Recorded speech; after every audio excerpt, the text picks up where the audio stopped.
Boa noite a todos, tudo bem? Olha, sejam todos bem-vindos. Vamos então mais uma vez ter aí o nosso momento de estarmos sendo abastecidos, alimentados com essa energia que é derramada sobre nós, da mesma forma com as palavras que chegam até nós por meio dos nossos mentores, mentor do grupo, mentores pessoais, e assim a gente consegue sairmos daqui mais alimentados. Vamos então fechar os nossos olhos e, por meio daquela respiração bem profunda, vamos deixar esse ar puro penetrar os nossos pulmões. Vamos sentir a cada respiração o nosso corpo ficando cada vez mais leve, mais tranquilo, mais equilibrado. Vamos deixar com que essa paz, esse amor envolva nossos corações. E assim nos colocando em total sintonia com a equipe espiritual que ora se faz presente. Vamos agradecer a Deus Pai por mais uma vez permitir este momento. Vamos agradecer ao nosso Mestre e irmão Jesus, que com todo o seu amor, seu carinho, estamos aqui a cada dia, crescendo um pouco mais. Vamos agradecer aos nossos mentores, que sempre ao nosso lado tentam nos guiar ao bom caminho e nunca desistem de nós. Vamos agradecer pela presença desses irmãos desencarnados, que dedicam este momento ao amor, à paz, a todos nós encarnados, necessitados, e a todos desencarnados, que ora vem se aproximando, para receberem também esse remédio. E neste momento de paz e amor, nós pedimos a permissão para darmos início aos trabalhos da noite, dizendo graças a Deus, graças a Jesus. Amém.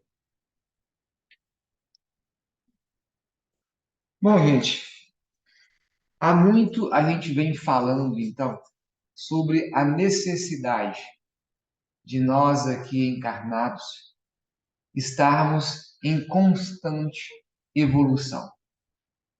Isso porque um dia todos nós que eu falo, todos no planeta, um dia estaremos lado a lado com Cristo. Como a gente sempre fala, uns já estão mais adiantados, outros mais atrasados, mas por mais que estejamos nesse momento de muita angústia, de muita aflição, de muita violência, um dia nós estaremos num nível que assim poderemos estar do lado do nosso mestre e irmão Jesus. A evolução, ela é inevitável. Vai acontecer. Todos nós iremos evoluir. Mas quando eu falo que a gente poderia ir de um ponto A um ponto B em linha reta, por que escolhemos primeiro ir para o ponto C, do D, do F, do J, do K, para depois chegar onde tem que estar? Por que que a gente, muitas vezes, inconscientemente, dá uma volta tremenda para chegar naquele ponto que bastava ir em linha reta, que nós chegaríamos rapidamente? Isso se deve à evolução de cada um, à evolução moral de cada um. Cada um tem o seu tempo. Cada um tem a sua evolução. Por isso que uns estão mais na frente, outros no meio e outros lá atrás. Mas a gente sabe muito bem como conseguir adiantar esses passos. A gente sempre fala isso daqui. O que a gente tem que fazer para realmente apertar o passo? O que a gente tem que fazer para estarmos realmente o mais rápido possível lá, do lado do Cristo? Nós já sabemos o que temos que fazer, mas isso é fácil de se fazer frente a todos esses hábitos, esses costumes que nós tivemos em todas as nossas vidas aí para trás? Não é fácil. Eu reconheço isso. Mas temos condições para tal. Quando a gente lê o Evangelho aqui no seu capítulo 17, que é justamente o item 3, o homem de bem, aqui deixa muito claro que o homem de bem, na verdade, são os bons espíritas. Espíritas que a gente fala, na realidade, são os bons cristãos.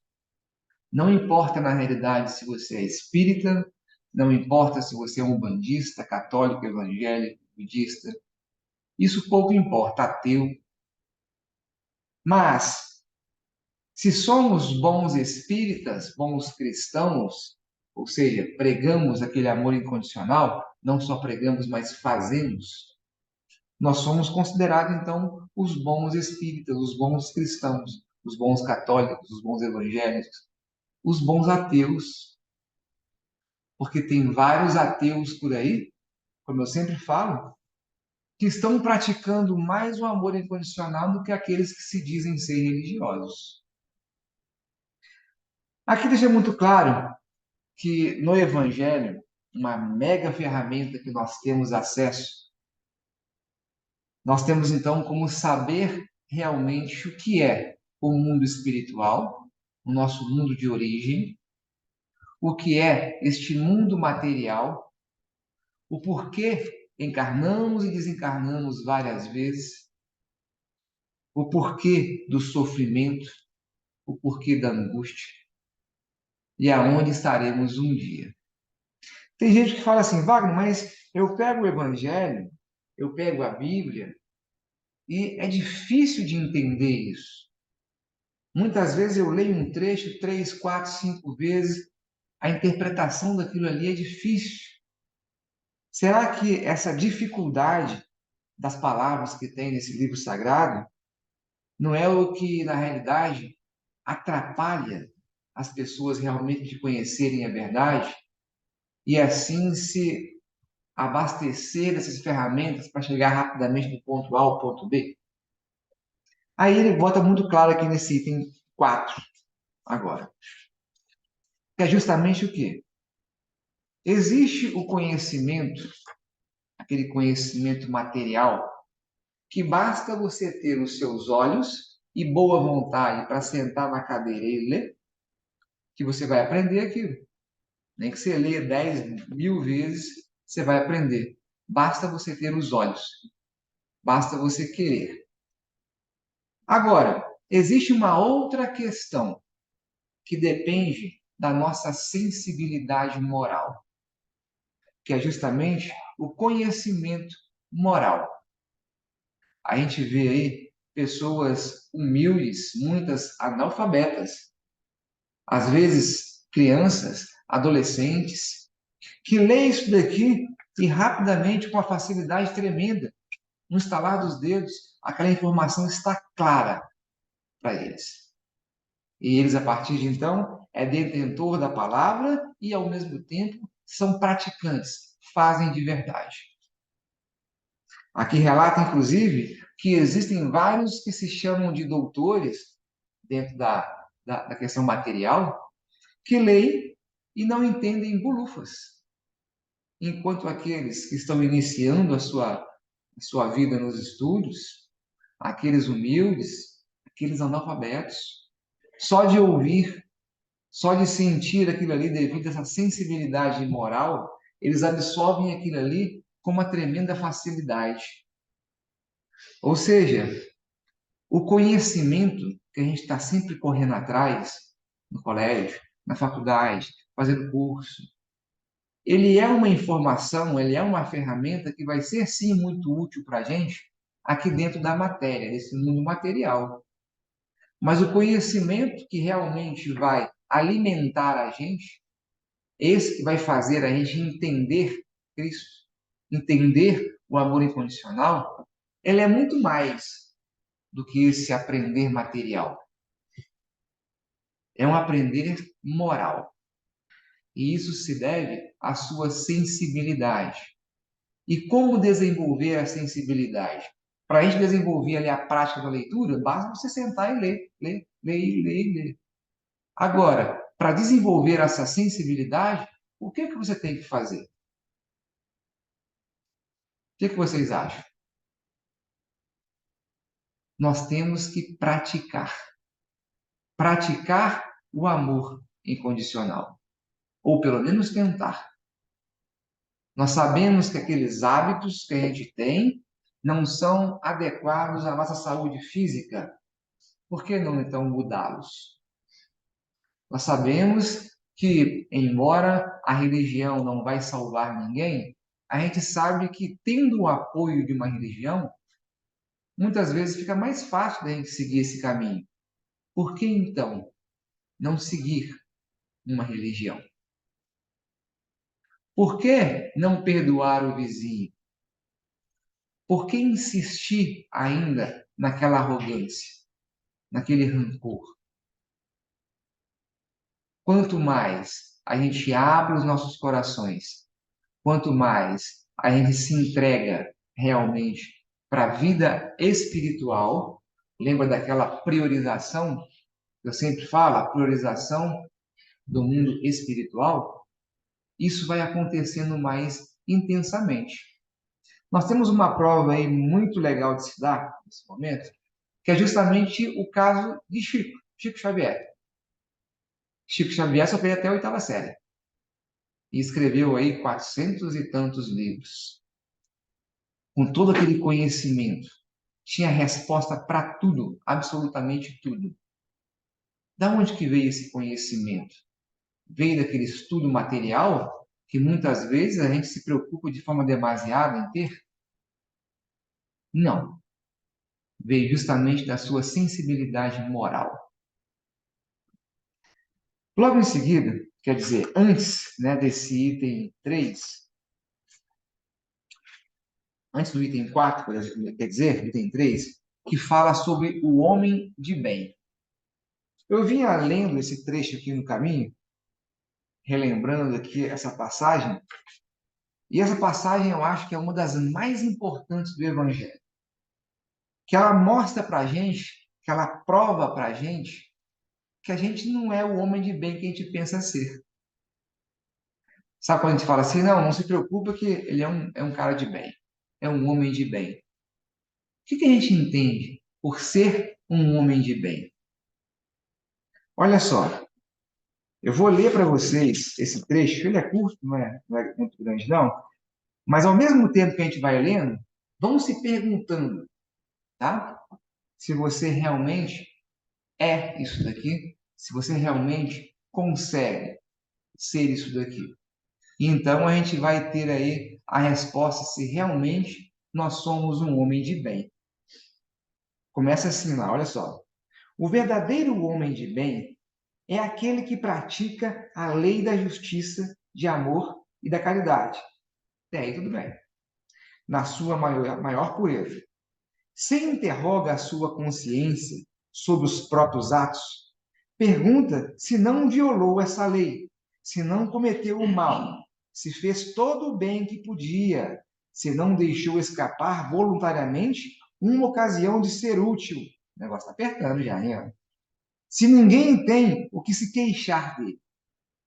Enfim, ele fez aos outros tudo aquilo que queria que os outros fizessem por ele. Realmente, a gente faz tudo com o nosso próximo que nós gostaríamos que fosse feito com a gente? A gente realmente prioriza esse próximo? Tem fé em Deus, na sua bondade, na sua justiça, na sua sabedoria. Sabe que nada acontece sem a sua permissão e submete-se em todas as coisas à sua vontade. Temos fé de verdade? Tem fé no futuro e por isso coloca os bens espirituais acima dos bens temporais. Sabe que todas as vicissitudes da vida, todas as dores, todas as decepções são provas ou expiações e as aceita sem murmurar. Lembra que eu sempre falo que toda dor que nós sentimos é para o nosso crescimento? A gente sabe disso. Mas por que que mesmo sabendo disso, quando o dedão dói, a gente murmura até hoje, sem parar? O homem possui, pelo sentimento de caridade e de amor ao próximo, faz o bem pelo bem, sem esperar recompensa. Paga o mal com o bem. Toma a defesa do fraco contra o forte e sacrifica sempre o seu interesse à justiça. Encontra a sua satisfação nos benefícios que distribui, nos serviços que presta, nas venturas que promove, nas lágrimas que faz secar, nas consolações que leva aos aflitos. Seu primeiro impulso é o de pensar nos outros, antes que em si mesmo, de tratar dos interesses dos outros, antes que os seus. O egoísmo, ao contrário, calcula os proveitos e as perdas de cada ação generosa. É bom, humano e benevolente para com todos, sem distinção de raça, de crenças, porque vê todos os homens como irmãos. Respeita nos outros todas as convicções sinceras e não lança o anátema aos que não pensam como ele. Em todas as circunstâncias, a caridade é o seu guia. Considera que aquele que prejudica os outros com palavras maldosas, que fere a suscetibilidade alheia com o seu orgulho e o seu desdém, que não recua à ideia de causar um sofrimento, uma contrariedade, ainda que ligeira, quando a pode evitar, falta ao dever do amor ao próximo e não merece a clemência do Senhor. Não tem ódio nem rancor, nem desejo de vingança. A exemplo de Jesus, perdoa e esquece as ofensas. E não se lembra senão dos benefícios, porque sabe que será perdoado conforme houver perdoado. É indulgente para as fraquezas alheias, porque sabe que ele mesmo tem necessidade de indulgência. E se lembra dessas palavras do Cristo: aquele que está sem pecado, atire a primeira pedra. Não se compraz em procurar os defeitos dos outros, nem pô-los em evidência. Se a necessidade o obriga a isso, procura sempre o bem que pode atenuar o mal. Estuda as suas próprias imperfeições e trabalha sem cessar em combatê-las. Todos os seus esforços tendem a permitir-lhes dizer amanhã que traz em si alguma coisa melhor do que na véspera. Não tenta fazer valer nem o seu espírito, nem os seus talentos a expensas dos outros. Pelo contrário, aproveita todas as ocasiões para fazer ressaltar as vantagens dos outros. Não se envaidece em nada com a sua sorte, nem com seus predicados pessoais, porque sabe que tudo, quando lhe foi dado, pode ser retirado. Usa, mas não abusa dos bens que lhe são concedidos, porque sabe tratar-se de um depósito, do qual deverá prestar contas, e que o emprego mais prejudicial para si mesmo que pode lhes dar é pô-los a serviço da satisfação e das suas paixões. Se nas relações sociais alguns homens se encontram na sua dependência, trata-os com bondade e benevolência, porque são seus iguais perante Deus. Usa a sua autoridade para erguer-lhes a moral, e não para o esmagar com o seu orgulho, e evita tudo quanto poderia tornar mais penosa a sua posição subalterna.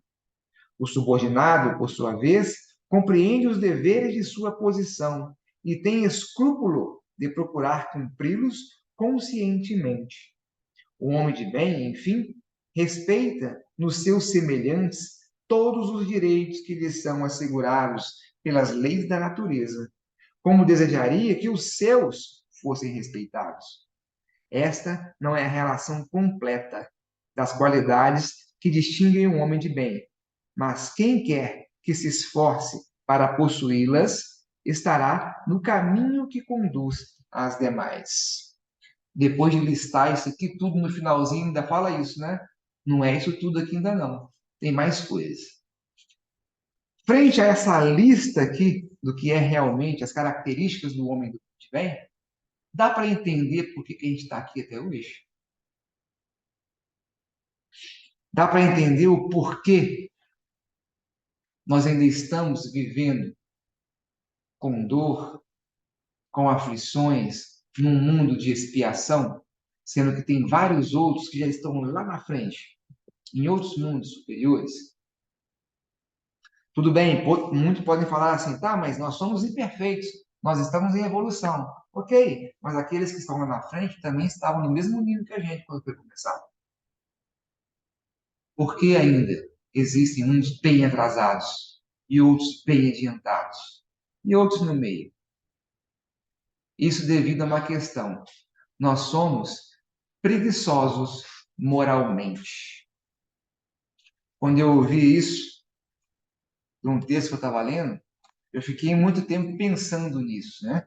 Porque a carapuça serviu de uma forma assim que a carapuça, quando entra direitinho assim, a gente dói aqui dentro, né? A gente sente assim, como que eu posso dizer? Triste, entristecido, né? Porque a gente vê que a gente não é realmente o que a gente pensava que era. Nós somos preguiçosos moralmente. Por quê? A informação está aqui. A gente sabe o que é certo e o que é errado. Independente de religião, independente no que acreditar, você pode pegar qualquer ser neste planeta, aponta o dedo para ele e fala: matar é certo? A gente sabe que não é. Independente de qualquer coisa. E isso em relação a todas as coisas que não são certas também, a gente sabe. A gente sabe que a gente não pode odiar o irmão.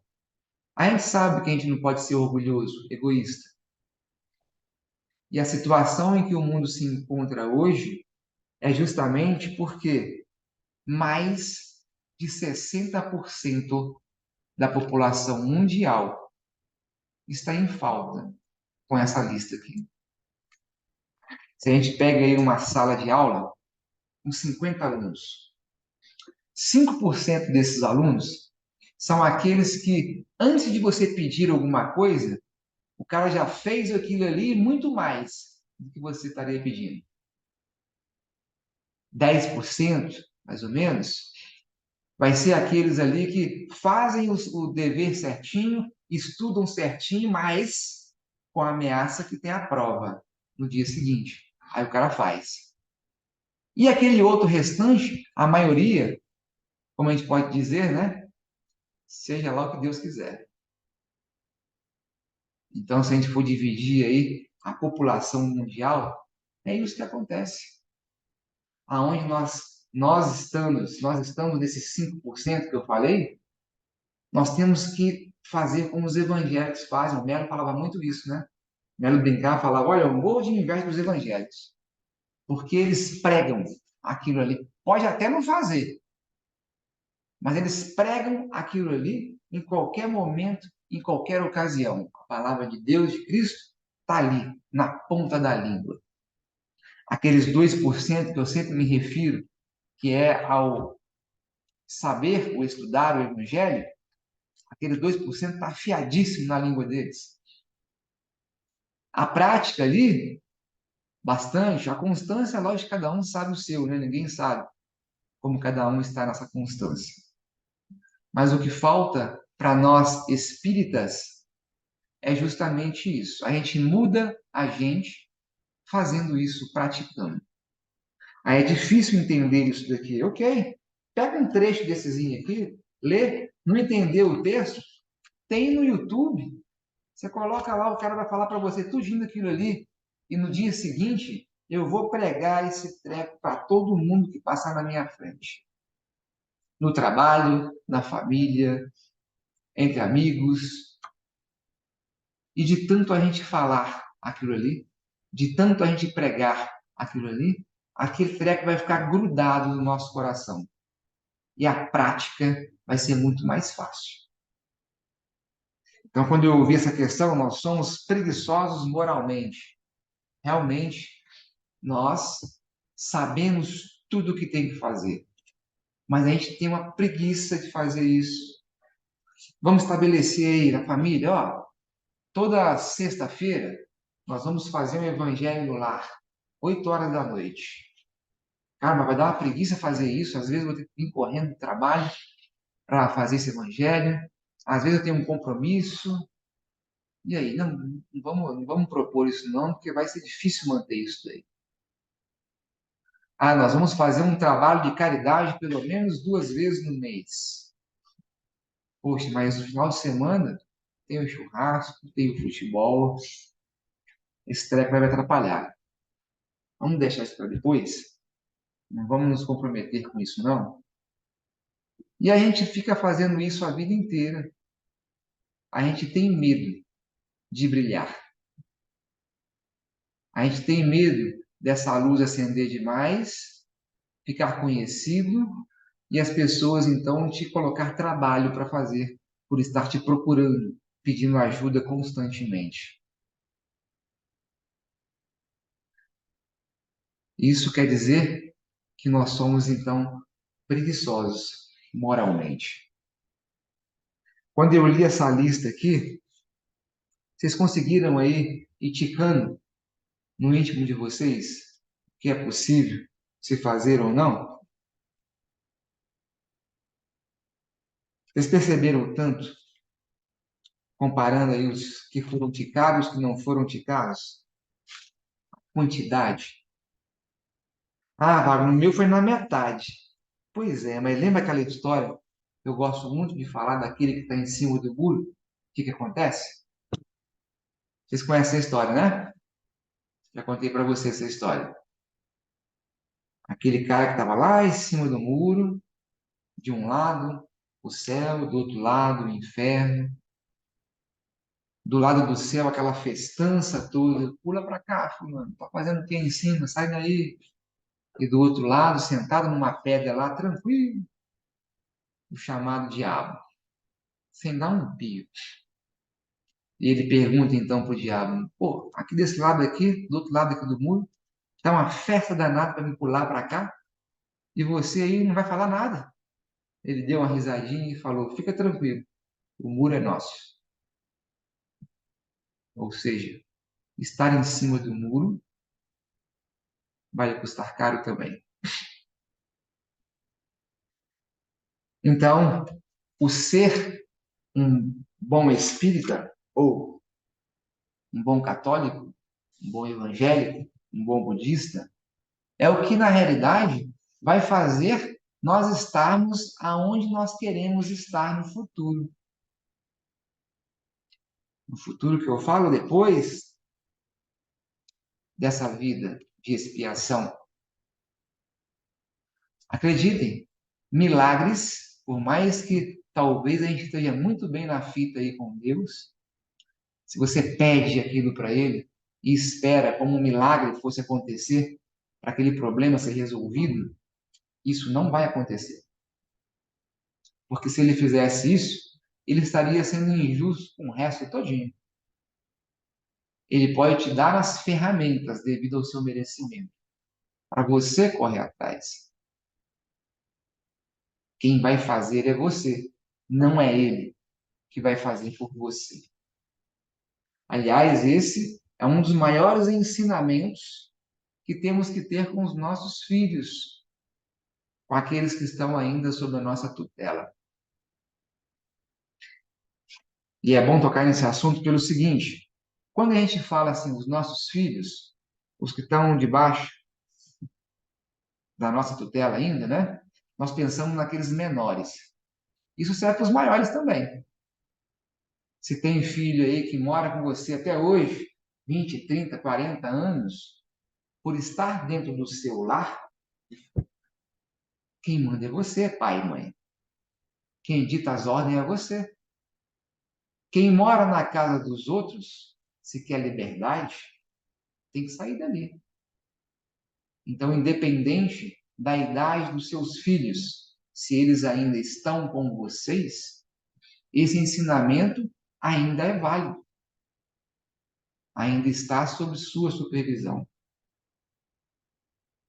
Não dê na mão de seus filhos aquilo de graça, fácil. Conquiste. Você quer liberdade? Enquanto você estiver aqui, quem dita essa liberdade sou eu. Porque caso contrário, quando ele estiver lá independente, lá na frente, ele vai pensar que, caindo de joelhos no chão, orando, pedindo a Deus que aquilo aconteça, e aquilo não vai acontecer, porque Deus não vai fazer isso, muitas vezes ele vai se revoltar contra Deus, vai ficar descrente. Que pai é esse que não me dá o que eu peço? Eu sou tão bonzinho, sou tão comportado. Então, fiquemos atentos a essas questões. Nada vai vir de graça. As coisas vão vir por graça. Conquiste. Nós temos condições de fazer com que o resto do mundo todinho, se nós estamos nesses 5%, que esses 5% se espalhe nesse resto de mundo. O planeta está progredindo, está evoluindo. Como vocês sabem, isso não quer dizer que nós estamos evoluindo juntos. A evolução do planeta é uma coisa, a evolução dos seus moradores é outra. 2057 está aí, como vocês já sabem, o planeta Terra deixa de ser um planeta de expiação, tornando-se agora um planeta de regeneração. O planeta. Aqueles que não têm condições, que não têm o mínimo necessário dessa lista aqui, não estou dizendo que tem que ter isso aqui tudo, porque afinal de contas, quem tem essa lista aqui todinha ticada, está muito bem na fita lá do lado de Cristo. Mas o quanto mais tivermos, mais teremos condições de estarmos adentrando o mundo de regeneração. Você imagina aí, então, passando essa fase, esse finalzinho, então, de expiação, se nós formos reprovados. Vamos imaginar, lembrar na época de colégio lá atrás, como era ruim ficar de recuperação. Reprovar, então, quem reprovou já sabe como é que é ruim. Agora imagina agora nessa situação, aonde você vai ter que fazer tudo de novo, passar por tudo de novo, conquistar tudo novamente. Será que não vale a pena a gente realmente parar, estudar, garantir esses 2%, praticar, garantindo então os mais 20% e com o tempo ter essa constância para que a gente consiga conquistar realmente esse lugarzinho que a gente tanto sonha estar lá no fim? Que sejamos, então, os bons cristãos. Falo novamente, não é fácil sermos bons cristãos frente a esse mundo material, aonde nós estamos se envoltos dessa matéria, abraçados com essa matéria. Quando a gente fala a priorização das questões espirituais, mas numa condição de matéria que estamos aqui agora, onde temos aí a necessidade de trabalhar, de passar a realidade a maior parte do nosso dia fora de casa trabalhando, para assim pagar o aluguel, pagar a comida, o combustível e etc. Como que nós vamos priorizar as questões espirituais se nós estamos aí a maior parte do tempo nos dedicando ao trabalho material. Agora, não podemos esquecer do seguinte: seja qual for o lugar que estamos, que trabalhamos, sempre ali do nosso lado terão necessitados. Se você sabe, conhece muito bem isso daqui, com certeza, mais de 80% daqueles que estão do seu lado precisam ouvir essa palavra. Pergunta para os seus amigos de trabalho: quem aí não tem problema? Seja em casa, financeiro, pessoal, seja o que for. Todos têm. Mas a gente se importa realmente com os problemas alheios? Como diz aqui, nós estamos ainda nos preocupando com os nossos. É tanto que a gente nem sabe o que o fulano está passando. Quando a gente começa a nos envolver com essas pessoas, com essa vontade de querer fazer a diferença, esses problemas desses que estão ao seu lado vão desabrochar. Você vai perceber que ele está agoniado, que ele está angustiado. Algum problema está ali, apertando o seu coração. Pergunta para ele o que ele tem, por que ele está daquele jeito. E aí, com o remédio, a palavra do Cristo, você pode estar salvando uma vida. Só de você estar alegre, feliz, por estar ali, tendo a oportunidade de que a qualquer momento estar ajudando alguém, o simples fato de você passar por alguém na rua, talvez você possa estar impedindo um suicídio. Você pode estar contagiando com a sua energia aquele que na realidade estava ali envolto de irmãos espirituais, fazendo o trabalho oposto. Vocês têm ideia? Hoje, a ansiedade, a tristeza, a depressão é tamanha entre as pessoas que, se os obsessores saírem de férias, você dá conta do recado sozinho. Você mesmo dá conta de fazer a auto-obsessão, sem o obsessor do lado. Então, ou seja, sair realmente dessa situação de angústia não é fácil. Mas como eu acabei de ler aqui, qualquer um pode fazer. Qualquer um pode fazer. Basta primeiramente você querer. Com essa lista que eu fiz aqui agora, você sabe muito bem a posição que você está. Você quer melhorar? Se você continuar fazendo o que você continua fazendo, tenha certeza, você não vai andar. Afinal de contas, você está do jeito que está porque faz o que está fazendo. Então, temos que mudar as nossas atitudes, os nossos hábitos. Ninguém melhora fazendo a mesma coisa, né, gente? Se sentimos a necessidade de evoluirmos, não podemos fazer mais do que estamos fazendo. Temos que priorizar aquele que está do nosso lado. Embora talvez os nossos problemas também não sejam poucos, as nossas preocupações também não. Mas a partir do momento em que você realmente se dedica ao próximo, os seus problemas começarão a ser aliviados. É a lei da ação e reação. Não tem outro caminho. Quando eu comecei a ler os textos para estar preparando essa palestra para vocês, eu confesso que é difícil a gente ouvir algumas coisas.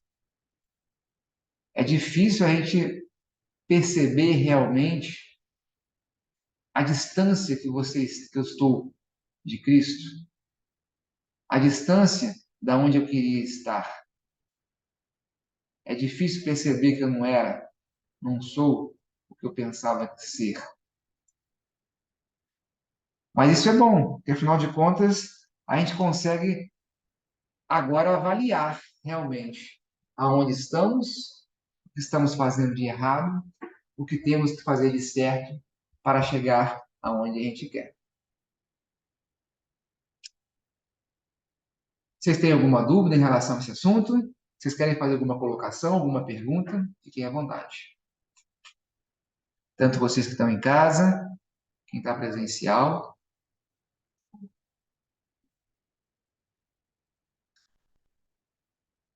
Dizia no texto que eu li lá que quando a gente toca nesse assunto, você pode estar com uma plateia de milhões.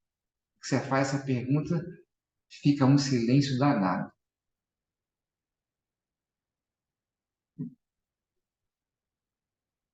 Normal. Lembrando, gente, todas as nossas palestras, elas estão sendo gravadas e estão sendo colocadas no YouTube. Essas palestras são colocadas numa conta chamada Dialogando Luz. Todas as palestras nossas estão lá, ok? Antes ela era alimentada no site da casa, mas eu acho que o site não suporta essa quantidade de vídeos. Então, Dialogando Luz, tá? Tem bastante palestra lá, bastante informação, ok? Lembrando também do nosso Evangelho, que está acontecendo toda sexta-feira, às 8 horas. Ele é feito presencialmente e também online. É um híbrido ainda, tá? Esse não é gravado. É um evangelho que é feito ao vivo e a cores. Se puderem vir, venham. Se não puder vir, é só acompanhar pelo Google Meet. Quem não tem o linkzinho da sala, é só pedir para a Ana ali fora, que ela vai estar te incluindo num grupo, aonde você consegue, então, assistir esse evangelho, participar do evangelho também. Ok? Alguma dúvida? Nada? Tranquilos? Vamos lá, então. Vamos novamente fechar os nossos olhos e vamos agradecer novamente por este momento que tivemos a oportunidade de sermos esclarecidos, de sermos alimentados por essa luz, pelas palavras, e que possamos sair daqui realmente prontos para o trabalho, prontos para dedicarmos os nossos esforços, as nossas atividades ao próximo. Que possamos termos a sensibilidade de sentirmos todos esses necessitados que se aproximam de nós. E assim, Pai, nos entregamos em Sua mão para sermos ferramentas de Sua vontade. Aqui estamos para o trabalho. Aqui estamos para o que der e vier.